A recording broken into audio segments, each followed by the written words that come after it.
রাজশাহী বিশ্ববিদ্যালয় কেন্দ্রীয় ছাত্র সংসদ রাকসু নির্বাচনে অংশ নিতে যাওয়া প্রার্থীদের জন্য ডোপ টেস্ট কার্যক্রম শুরু হয়েছে।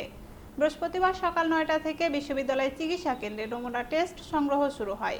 প্রথম দিন শুধু কেন্দ্রীয় সংসদ ও সিনেট প্রতিনিধি পদে প্রতিদ্বন্দ্বী প্রার্থীদের নমুনা নেওয়া হয়।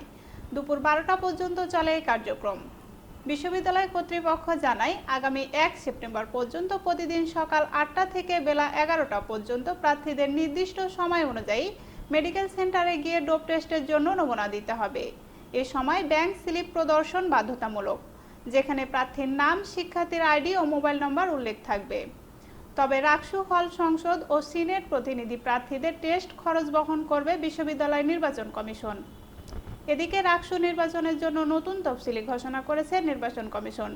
তফসিল অনুযায়ী মনোনয়নপত্র বিতরণ ৩১ আগস্ট বিকেল ৫টা পর্যন্ত, মনোনয়নপত্র দাখিল ৪ ও ৭ সেপ্টেম্বর বিকেল ৫টা পর্যন্ত, মনোনয়নপত্র বাছাই ৮ ও ৯ সেপ্টেম্বর, প্রাথমিক প্রার্থীর তালিকা প্রকাশ ১১ সেপ্টেম্বর, মনোনয়নপত্র প্রত্যাহার ১৫ সেপ্টেম্বর সকাল ৯টা থেকে বিকেল ৫টা পর্যন্ত, চূড়ান্ত প্রার্থীর তালিকা প্রকাশ ১৬ সেপ্টেম্বর।